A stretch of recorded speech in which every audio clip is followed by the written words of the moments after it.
went from a 5-bedroom house on half an acre in Texas to a 2-bedroom furnished apartment in Portugal. That's like an 80% downsize. One of the hardest steps in the move for me was standing in my house after my kids had left home for Sweden and the Netherlands, looking at decades of stuff and not knowing where to start. Vivian Najib has done this 3 times. She's a professional organizer, and she has a system that takes the emotion out of it by sorting everything into destination buckets so that every item in your home has a next stop before you move. In this conversation, Vivian walks us through exactly how that bucket system works, why keep or toss is the wrong question, and how to figure out which of your belongings belong in your new life. So if your stuff is the thing standing between you and your move abroad, this is the episode.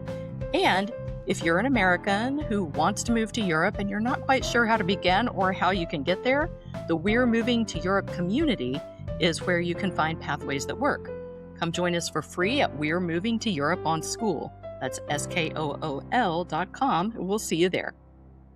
Hey everyone, we're glad you're here. Today we have with us Vivian Najib. She is a home organizer who helps smart, capable women think clearly about their stuff, let go of what no longer fits, and make space for the next chapter of their lives, which we think is a perfect tie-in for getting ready to move to Europe.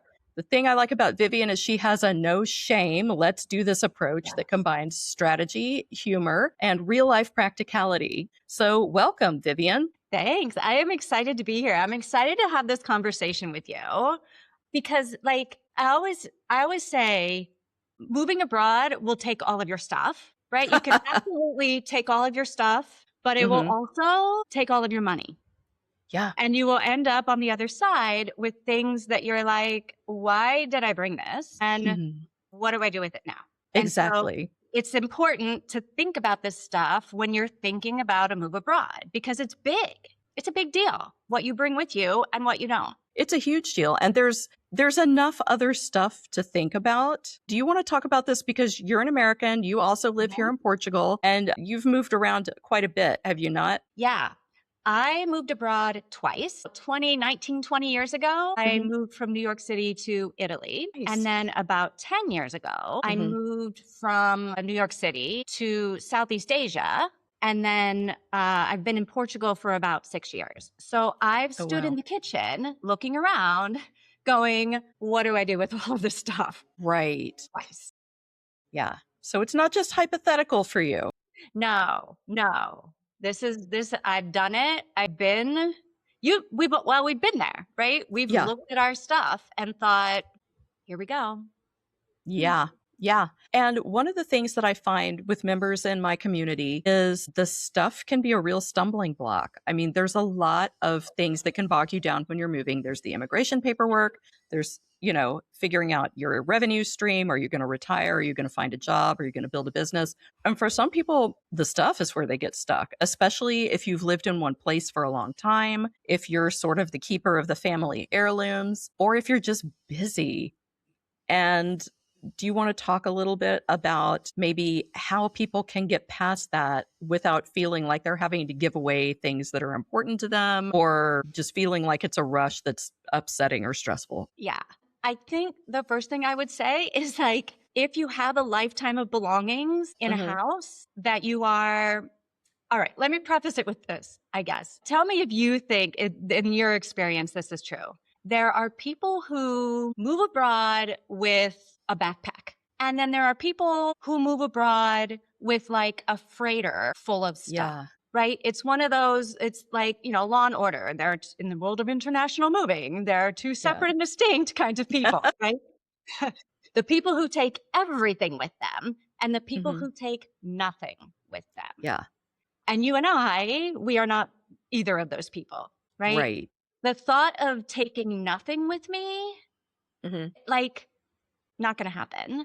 But you also can't take everything. And so you have to think all of this stuff in my house that is meaningful to me, right? You've got stuff in there with your identity attached to it, your memories attached to it, your family history attached to it. Yeah. And you've got stuff in there that you have no attachments to. It just somehow is still there. So you've got to deal with both of these things. And they're equally as hard I think, Mhm. because it's so much. Yes. And Yeah. that's what really gets people is Mhm. the where do I even start with all of this? Because it's too much. I don't even know where to start. Exactly. And so they just stop. So you Right. get to a point where you're just like, you're stopped, right? Yeah. And Because it's okay, all hard. Like emotionally, it's all hard, whether you like the stuff or not. Like you've yeah. already been through this overwhelming process of getting your visa, figuring out your work situation, Mhm. telling your family that you're leaving. Yeah. And Right. now you get this big sense of relief, like, okay, that part is covered. That's the hard part. The hard part is done. But it's not Mhm. the hard part. Like the hard part Right. is the saying goodbye. And Yeah. part of what you are saying goodbye to is a lifetime of belongings that have Yeah. been part of your life for years. Mhm. So Absolutely. a lot of people think like the place that you start that process is by looking at all of your stuff. Mhm. I think the place you start that process is not by looking at the stuff, it's by looking at the life, right? You've got to think about what kind of life you want to be living in this new country Mhm. so that you can bring with you the things that you need for that life to be possible. Yes. I find that that's something that when I talk to people, and it was difficult for me at first too. You want the European lifestyle, you want the walkability, you want like, that you can just like go to things, you don't have to maintain this big house. The trade-off that it can be hard to physically imagine is that you're going to have a lot less space for stuff. Yeah. And I think that trips a lot of people up too, especially if you're the sort of person who has, well, I worked hard for this stuff and I've curated my lifestyle and whatever. But to switch lifestyles, you kind of have to switch stuff to some degree, right? Well, some of it is just practical realities. Like Yeah. I said, you can bring all your stuff with you. We both know people Hmm. that have done that. Oh, yeah. Hmm. Um, but you may be living, and you probably will be living if you're moving to Europe or even Hmm. Asia. Probably you're going to be living in a home that is 50 to 80% smaller than your Hmm. American home, right? Yeah. You went from what? I What to went what? from, yeah. And we talked about maybe using me as an example because I went from a 5-bedroom house with a garage apartment and 2 outbuildings on half an acre of land where I had lived. I moved in 2023. I had been living in that house since 2004, raised 2 kids there, had a whole bunch of like poultry. No, I mean, we Wow. like lived in the house. And I knew that I would be going to a 2-bedroom furnished apartment. Yeah. So 80% smaller, probably, Yes. Yeah. which means 80% of your stuff has to go somewhere that Hmm. isn't your new home. Right. So the way I like to think about the downsizing, right? And you got to know what that life is going to look like, right? In Yeah. terms of one, the size of the house, like what's the house going to look like? But Hmm. also, like, what are you going to be doing there? Right? Are you going to be going to Yeah. the beach every day? Like maybe you don't like need to bring the snowblower and the snow shovel. Like Right. having a picture of what your life looks like is Hmm. helpful when you start figuring out what kind of stuff you need to make that life work and what you don't need. But Right. also, what having that vision of your life does is it helps you figure out one what's going with you, but what is not going with you. Right. And what is not going with you is just not going with you, right? It's like when you graduated from high school and you're saying goodbye to all of your friends and maybe people are crying, but nobody is like sobbing into their sheet cake because it's not like things are just disappearing, right? You're not Right. getting rid of friends. You're not tossing them out. Everyone is Hmm. going somewhere. And it's the Right. same thing with your belongings, right? Hmm. You're not getting rid of them. You're not tossing them out. You're not throwing them overboard. They have a next destination, right? And so Oh. I like to think of moving. I like to use this idea of like buckets, a bucket system. And because a lot of people think when they start going through their stuff, the question is, Mhm. am I keeping it or am I tossing it? Right? Right. Am I keeping it? Am I tossing it? But that keep or toss isn't the right question. I think it's too simple for what you're doing, and it's too hard for what you're doing because there's too much emotion attached to it. And when emotion is attached to things, it's hard to make thoughtful, intelligent Yes. decisions about them. Right. So I like a bucket system because all you have to do is decide what bucket something goes in, and the bucket determines that item's next destination. Keep is not a bucket. I love it is not a bucket, right? Your bucket, because I love it, is not a destination. I love it Right. as a feeling, right? A bucket as a destination is fly. It's flying with you on the airplane, right? That is the destination, right? It is going to be shipped to you. It is, that is the destination, as a shipping container, right? Okay. The destination is storage, right? You're going to put it into a storage unit because it's not coming with you now, but it is going to come back into your life at some point in the At future, some point. right? Okay. We're not storing things for the rest of our lives because that's expensive. Yes. Bucket number 4, sell, right? It's not coming with you, but its next destination is that it's going to somebody else and it's going to put some money in your pocket. If it's not going to put money in your pocket, the next destination is donate or gift. Give it away, Yeah. right? And then the last bucket is just the end of the line, right? Yeah. It's the end of the line for this item. That's its final destination. Yeah. So you're choosing destinations for things based on whether they're coming with you right now or later, and whether they're not coming with you at all, where are they going, right? Your friends are coming with you to college, right? Are they coming with you now? Are they coming later? The friends that Right. are not coming with you to college, where are they going? I love this. Yeah, the Yeah. bucket, like because the goal, like everything is so fraught with emotion. Yeah. It's easier to let go of things. It's easier to say goodbye when things have another place they have to be. Right. Oh, that's brilliant. I love that. Yeah. Yeah. Yeah. Now, it's not to say that that is easy to decide what goes into each bucket, but Right. the thought process is I'm not getting rid of this. I'm not tossing it.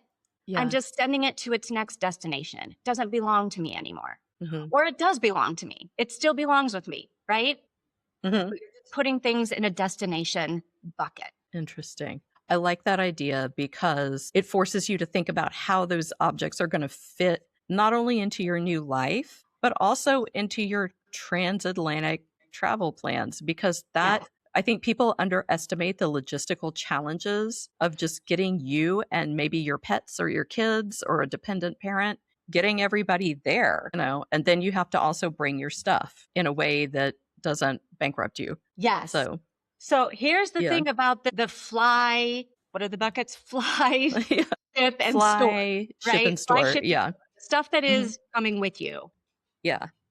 All of those things, those buckets Mhm. are not bottomless. And that's where things get a little bit tricky. So before you even start to think about what is going to go in those buckets, you need to set some constraints on those buckets because Right. constraints are kindness. Mhm. You need to set your suitcase cap, your storage cap, and your shipping cap. Right. And it's not what's going in those buckets, but Mhm. how many suitcases am I going to carry with me to the airport? Mhm. And you got to think about it that in terms of, like you said, like if you have a dog, you've got a dog to worry about. If you have parents or people that need assistance, you've got them to worry about. But I don't have Yeah. any of that. I just have me. And there have been, Mhm. I've been in airports where I had to carry my 40-pound piece of luggage Yes. over my head through a field to get to the airport Oh my God. to catch my flight.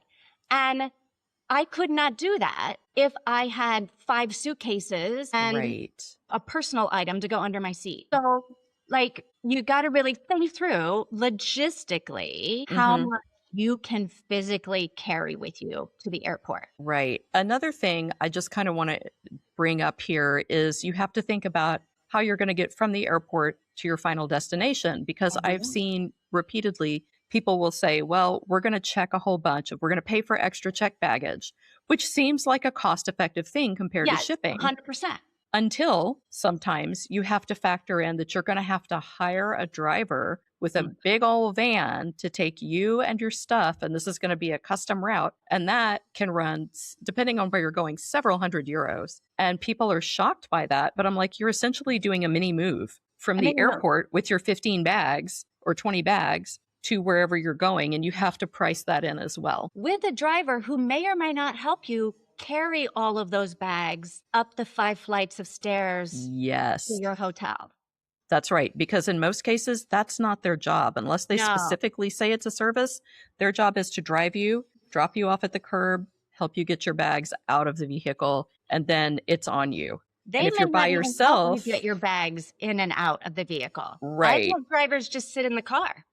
And What? I'm like, I mean, can you at least pop the trunk? Like, what am I supposed to do? Yeah. Oh, gosh. In the back seat? Right. And it's one of those things that you think will be fine until you're like, you've got 20 bags out on the curb in a new neighborhood and you're having to run up and down the stairs. And it's not. If you're by yourself. Yeah. Like, you just kind of have to trust that nobody's going to walk off with your stuff. And in most cases, they probably won't, but it's an added stressor at the end of a long trip. So you have to think, what is it going to be like bringing all this, like really bringing this stuff into my home? Yeah. So like you said, like I'm not saying don't suitcase things, because it is a cost-effective way to do a move, right?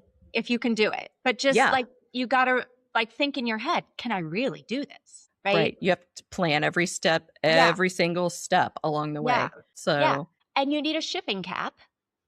Yeah. Because, I mean, that will take all your money. It really will. Shipping is not cheap. And the thing that I find people getting in trouble with shipping is this idea that, well, I already have a sofa. I have a great sofa. Why would I buy a new sofa? Right? I already have one. I'm just going to bring it with me. Yeah. And like, it sounds reasonable. It does. But I paid for it is not a reason to pay for it again when you're shipping. Because no matter what happens right now, you are going to pay to have a sofa in your apartment. Right. Whether you pay to ship it or whether you pay to buy a new one, you are going to pay. So the idea that I already paid for it, like it's not a reason to ship something across an ocean. Well, and the other thing with that, and I've seen people go through this, is you might pay to ship it, but then you might wait weeks or sometimes, depending on how shipping is going and customs and having to bring it from Rotterdam to wherever you are on the continent, you might be without that piece of furniture for, a few weeks, 3 months. What are you going to do in the meantime? So you've got to think about that. You've got to think about the cost. You've got to think about the time. So you shipped none of your furniture? Oh, no, because a lot of it was, well, for one thing, I had an easy out because I have a brother who he and his wife have 8 kids and live on a farm. So they always need, it was like they had room for it and they were happy to take it off my hands. Right? Because they had just finished building like an extra cabin on their property. And so I basically said, bring a moving van and take what you want, whatever you and your wife and the kids want, just take it. And he also took my ducks, which was wonderful because I was really stressing about what I was going to do with the ducks. I was already bringing a dog and a rabbit, and people. Wait, you brought a rabbit too? A dog and a rabbit? I brought a dog and a rabbit. Yeah. And that posed additional constraints because I was doing one of those like shared pet flights where you do like a group charter thing. And people were like, oh, you're so lucky you're doing that. That means you can bring all kinds of luggage. No, I could bring 2 bags. That was it. So I had brought stuff in bags before to my apartment in Portugal, but no, I didn't bring anything like that. I got rid of everything. Everything either went to family or neighbors. So you didn't put anything in storage either? Oh, no, because, and this just came from a different perspective. I come from a family that used to have a lot of old people in it. Like, I think that I was like co-grandparented by a cast of about 11 different relatives. I love that. And as they moved, we downsized as we get older, and they would put things in storage for later. And every single time when they passed away, there was just like this monumental task for the family to go through like a home's worth of storage. And I thought, I'm not going to do that. I'm not, especially No. because I'm cheap and storage is expensive. Yeah. And Yeah. I just didn't want to do it. I was like, if you want something from my house, come and get it. Otherwise, it's going to Goodwill. Yeah. So, yeah. I was talking with a client the other day who moved her to Singapore Hmm. 8 years ago. Hmm. And they were willing to pay for like part of her move, but they weren't going to Hmm. pay to move all of her stuff, right? Because it was only, I Right. think she was supposed to originally only be there like a year or two. Oh, yeah. And so it didn't make sense to move Hmm. everything for a year or two, but that was 8 years ago, Oh, right? wow. She's still there and has no plans to leave. But the Hmm. day that she moved out of her apartment in New York, her company Hmm. did pay for movers to come and pack up her apartment and Hmm. move it to storage, Right. right? But she's been paying for that storage unit, Oh, $300 a gosh. month for the past 8 years. And Mm. I'm not great at math, but I feel like she has now spent like $40,000 Hmm. for stuff that she's never going to see again or want again or use again. And Yeah. now she's got to figure out how to get rid of it all from Singapore. From Singapore. Yeah. Yeah. I just didn't want to be in that position. No, Yeah. no. Storing stuff makes sense if it's a temporary move, right? Right. And for a year, if you think you're going to be there for a year, it totally makes sense to start off like that. Yeah. When Yeah. I first moved 20 years ago to Hmm. Italy, I put about a third of my stuff into storage because I Hmm. didn't know where I was going to end up. Right. Right. I started off at a language school. And so I was in Hmm. like a regular apartment that was like, I didn't need stuff. But Right. at some point, I thought I was going to want my stuff. So, Hmm. like, I put it in storage with movers who then, when I said, here's where you're going, could move it over. Right. But long storage without a plan for the storage is tempting the ghosts of Tempting the ghost. tempting the ghost to haunt you for, as long as you both shall store, right? Right. Yeah.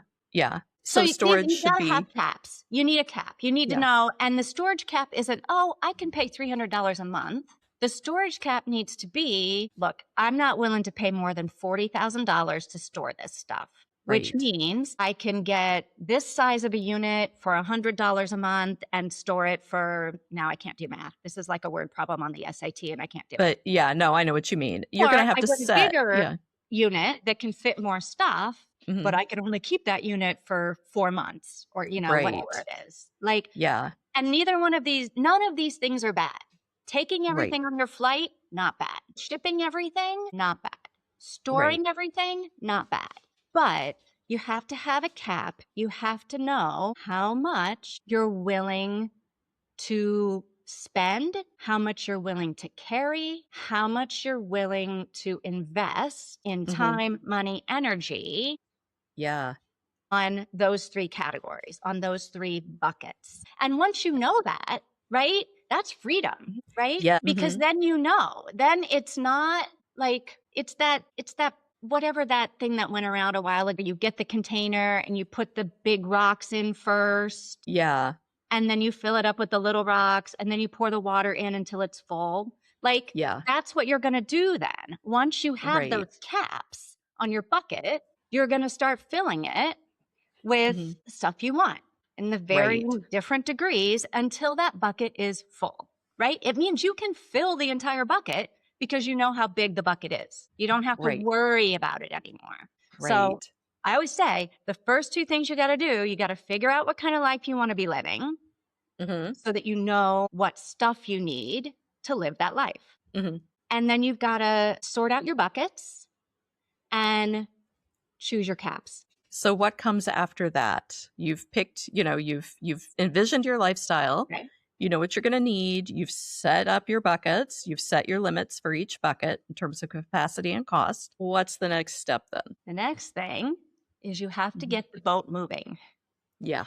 right? You've got to put the boat in motion because a boat in Hmm. motion will stay in motion. Hmm. And the easiest way that I know to get the boat in motion without like spiraling over your stuff Right. Yeah. and stressing out yourself Hmm. is what I like to call the Simon Cowell sweep. So, you know Simon Cowell, right? Okay. X Yeah. Factor. He used to do American Idol, whatever. He was the Yeah. judge, or maybe it wasn't American Idol, whatever. Now he's on the X Factor, and like Hmm. he and Randy Jackson are like, it's a no, right? It's a no. It's a no Hmm. from me. It's a no from me. No, no. Right. So what you want to do is Hmm. go through your house and do the Simon Cowell sweep, which Hmm. means you're just gonna look at everything. If you Hmm. are like Simon Cowell doesn't debate over the right? Right. He knows immediately. He almost knows the minute you walk on the stage what he's gonna say, right? Hmm. He knows immediately if it's a no. Yeah. Doesn't know if it's a yes, right? He like has to think about a yes. He has to debate in his Hmm. mind about a yes, but he knows when it's a no, and he knows immediately. Yeah. And so that is what you are looking for on your Hmm. first pass around your house. We're getting the boat in motion. And so we are looking for the easy, obvious no. And it goes fast, the Simon Cowell sweep. You're not stopping to think, oh, well, is this pen trash, or is it like don't, or am I going to give it to someone? Right. Yeah. All you're doing is this coming with me? No. Put it in a Hmm. laundry basket. Carry a laundry basket around with you. And you are just Okay. putting stuff in it that you immediately say no. Yeah. If you pick Interesting. up, like I pick up my glass, oh, just broke my glasses. Oh, Okay, they're not coming with me. that's a no. No, it's a no for me. All right, I pick up my perfectly good glasses, and I'm like, oh, I like the like. As soon as I think about something, put them down. You're not dealing with them. They don't go Okay. in the basket. It's not an obvious no. Hmm. You have to know immediately. If it's a no, it's a no, it's a no. The box Hmm. of business cards from the job I had in 1982, it's a no, right? Stuff Right. you don't have to think about. You can Right. collect a lot of shit around your house that is an Yeah. obvious no. You will be Yes. surprised. And Yeah. you're giving yourself the freedom to just be like, if I even have to think about it, I'm not thinking Hmm. about it. I'm not touching it. I'm just picking up the obvious no's. You can put a lot of stuff in that laundry basket. And then when you've got all of your obvious no's, or Hmm. if you're going to start with like a room, right? Maybe we start with a room and we Hmm. go around and we look at every single thing in the room and collect Yeah. the obvious no's, right? Hmm. Some will sweep it. We've got all of our no's in, I don't know, 14 laundry baskets, maybe. I don't know. And you sit down with the laundry baskets and you Hmm. decide what bucket it goes into, right? Okay. You sweep first because you Hmm. want to go fast. The minute you Yeah. start thinking, it slows the process down. And the Simon Cowell sweep is about getting the boat moving, and it Hmm. goes fast. You don't want to think, which is why you go with your immediate no. If you like literally, this is a 3-second thing. Hmm. You know in Ah, 3 seconds if you want it or not, right? yeah. If you have to think, if you even start to think, stop thinking and put it down. It doesn't go in Hmm. the laundry basket, right? Right. Simon Cowell sweep gets the boat moving. I love that. Easiest way, and it gets your brain just, in the mood. And you're going to see all of this stuff that is no brainer. Yeah.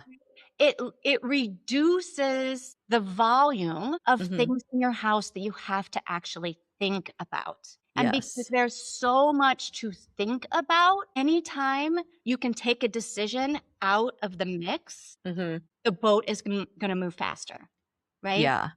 Right. And there are whole categories of things that you just can't bring with you, like Right. household. I mean, you can bring your computers, but like your sewing machine, Maybe.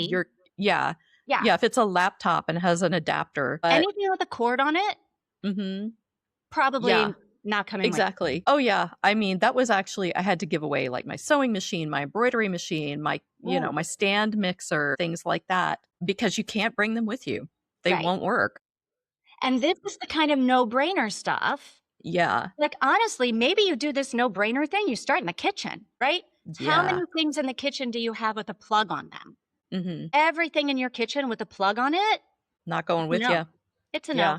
It's a Yep. no for me. right? Yep. It's a no. Right. So you can really pare down your house Mhm. with the Simon Cowell sweep. I love it. It's like my favorite thing to do. Plus, it's Yeah. fun because Right. you're seeing things like happening. You're seeing Mhm. things like that. You're like, oh my gosh, stuff is leaving the house. Stuff is getting Yeah. done. This is great. This is great. And you're like, this is so easy. Right. Downsizing is easy. Yeah, and it's motivating. We used to do this with my kids, and I actually did it. They left before I did, and they left their stuff. And I told them, I'm like, this is like eventually going to be a thing. So we had a game that we always played when it was time to clear things out. We called it Like It or Spike It. And This sounds violent. no, just spike it. Like it goes away, and if they like it, we kept it. If we spiked it, it went in a cardboard box to go to Goodwill. And so we kind of did the same thing when I was like, I got to clean your room out. So you need to let me know, what do you want me to ship to you? What do you want to go to your dad's house? What do you want me to donate? And so we just kind of did that. So Same how old are thing. your kids? One is I say he's a young adult, but it hit me the other day that he's 27.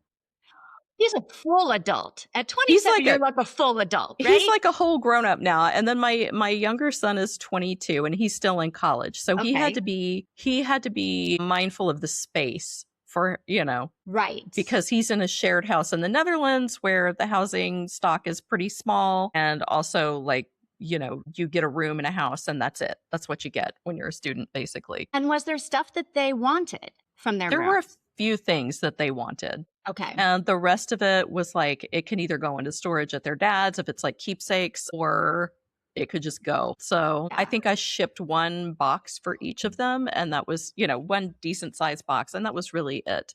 Yeah. But yeah, it was that same thing of like, do you really want this? Because we're going to have to pay to ship it. Is it going to fit in your life now? Yeah. And yeah. That really is the question. Like, Hmm. does it belong in the life that you're building right now? Like, Yeah. it certainly belonged in your high school life, right? All of Hmm. your trophies and all of your ribbons and all the posters on the wall, like that was your high school life. But Yeah. are you bringing that into your, grown up life, your 27-year-old life? And if you Right. are, great. Like, right? No Yeah. judgment.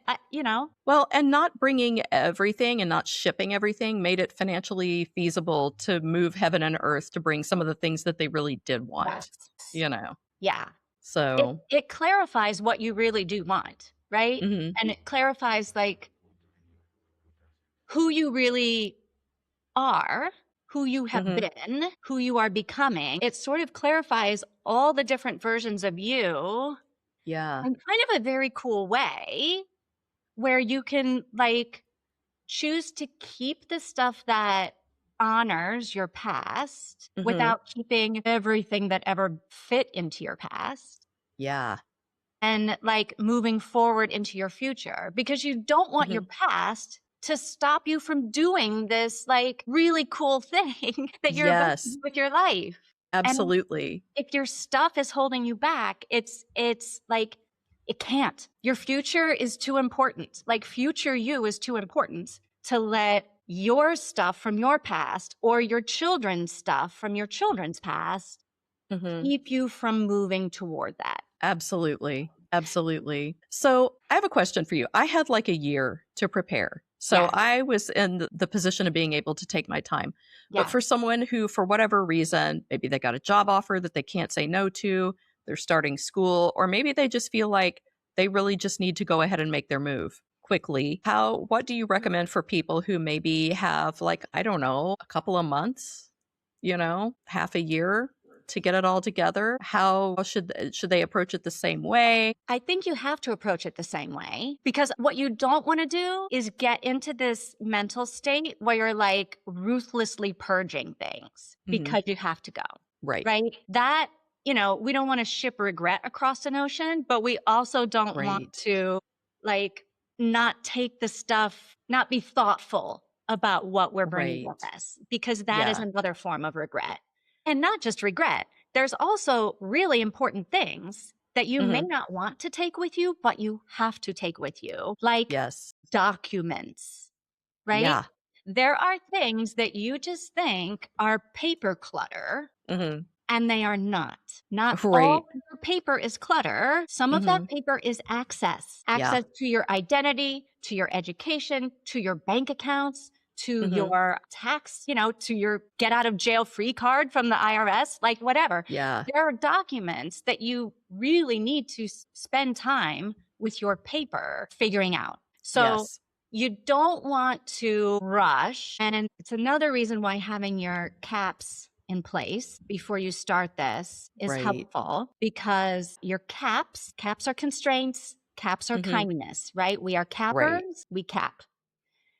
Because then your emotions and your fantasies are not making decisions for you. Right. You are making thoughtful, calm decisions. And Mhm. when you're doing it over a year, all that means is that you can go a little not that you can go a little bit slower, but you have more time. You don't have Yep. to, work on your downsizing 4 hours a night when you get home Right. from work, right? You can do it 4 hours on a Saturday for the next year or whatever. But Right. you still got to do it. I think the Mhm. process is still the same. I think you still do your Simon Cowell sweep. And then, Right. after your Simon Cowell sweep is when you've really then got to start making the hard decisions, Mhm. right? Right. And the hard decisions, I like to use the not on my new album filter to make these decisions. Okay. I'm gonna need a little bit more explanation for that one. All right. How do you feel about Taylor Swift? Love Taylor Swift. Oh, I'm I not love a Taylor Swift. Swiftie. I'm not like a Swiftie, but when I hear her stuff, I'm like, yeah, this is really good. I like her stuff. Yeah. So, Okay. yeah. So here's what I know about Taylor Swift, right? Mhm. Think whatever you want of Taylor Swift, but Mhm. she is a woman who knows how to evolve, right? All of her albums Mhm. are different. She Yeah. starts off country, she moves to pop, she's then doing some rap. Like now Mhm. then she did some like folkish sort of stuff. I mean, she Mhm. is not afraid to step into a different era. Right. And every era Mhm. involves new songs, new music, new costumes, new everything. Yeah.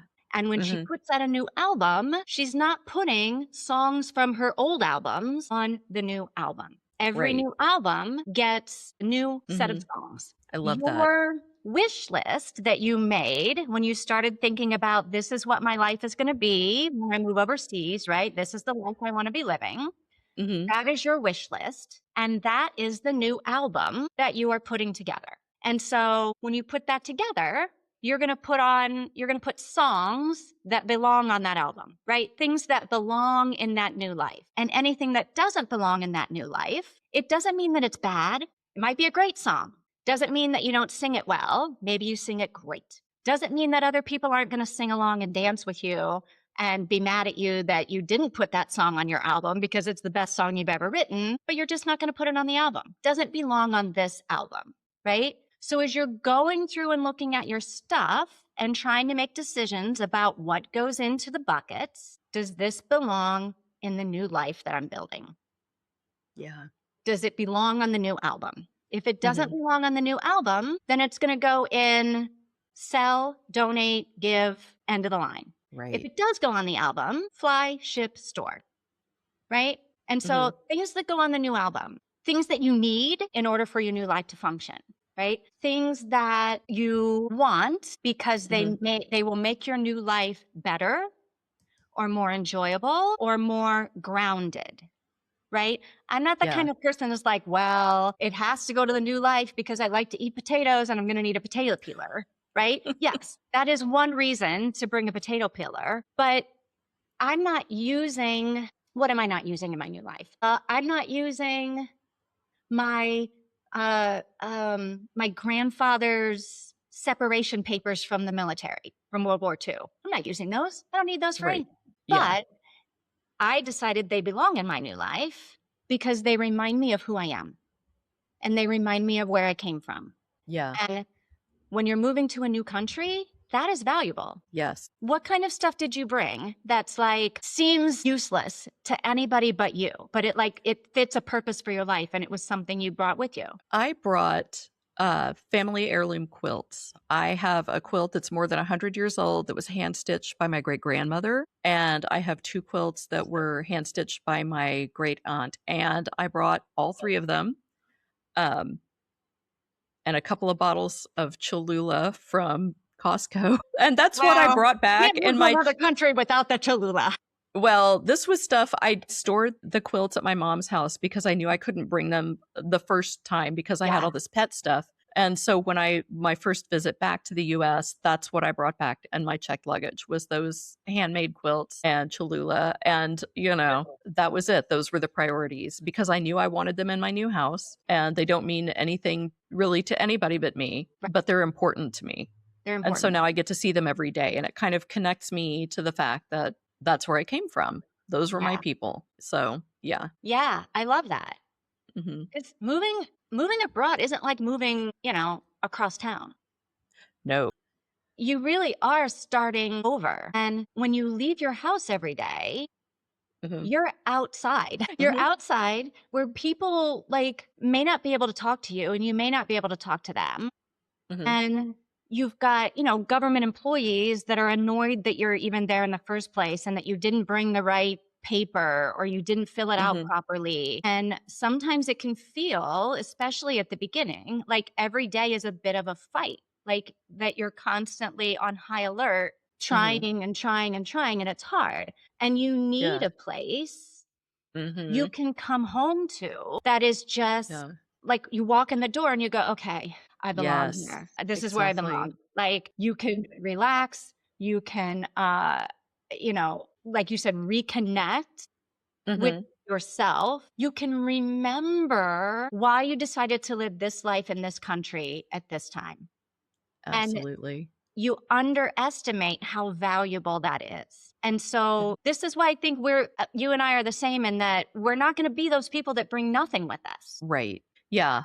I knew there were some things that I just had to bring, and like pictures of my children, Yeah. things like that. And obviously I brought my pets with me. That was a big one. And they handled the move really well. I was really proud of both of them. But yeah, it's so individual, but I It's think so that it's individual. it's the way that you're systematizing looking at it, I think will make it easier for people who either feel overwhelmed or Yeah. feel like it's the stumbling block that's gonna, maybe keep them from living the life they want. If that's the Mhm, next stage of your life, mhm. then that's the next stage of your life. And it's Yeah. wonderful and it's exciting and adventures Mhm. await. And one Yes. of those adventures is going to be the great downsize. And Yeah. it is an adventure and it's not all awful. It's not going to be one long slog through, history, but Right. some of it will be, but a lot of it will be fun. Even history Yeah. becomes fun, right? It's Mhm. enjoyable. Yeah. And I think the important thing is just it's not you don't have to ruthlessly purge. You No. can do it thoughtfully and Exactly. curate the things that you bring that are meaningful. Yeah. Yeah, and I was surprised by how much joy I took in giving things to certain people. I mean, that was a lot of fun. I really Yeah. enjoyed that. I felt like this stuff fairy, you know? People are like, "Really? You're not gonna take this with you?" I'm like, "I cannot take this with me, but if you can use it, take it and enjoy it," you know? Yeah. So, Yeah. yeah, It's I just the think that next destination for that stuff, you know? exactly. It can live on, Mhm. right? Yeah. Yeah. So, all right. So, thank you so much for talking with us today, Vivian Najib. And if you are listening or watching and you're planning a move abroad and you're looking around your house, wondering how you are supposed to turn this into, your buckets, your suitcases, your storage, your shipping without losing your mind, Vivian has a free resource for you. It's called, and I love this, We Are Not Taking the House With Us. It's full of Yeah. practical, down to earth advice about how to think clearly and strategically, about downsizing, decluttering, deciding what comes with you, and thoughtfully letting go of what doesn't so that you don't make the process harder than it needs to be. And you can grab it at ftbhomeorganizing.com/move abroad. I will drop that link in the show notes for you. And Vivian Najib, thank you so much for sharing your expertise with us today. Well, thanks for having me. It was very fun. Yeah, thanks. If you're trying to figure out how you can move to Europe, I have a free community for Americans where you can get practical help charting your path to a new life over here. Click the link below if you want in. It's in the description. We'll see you there. And remember to like, share, and subscribe for more.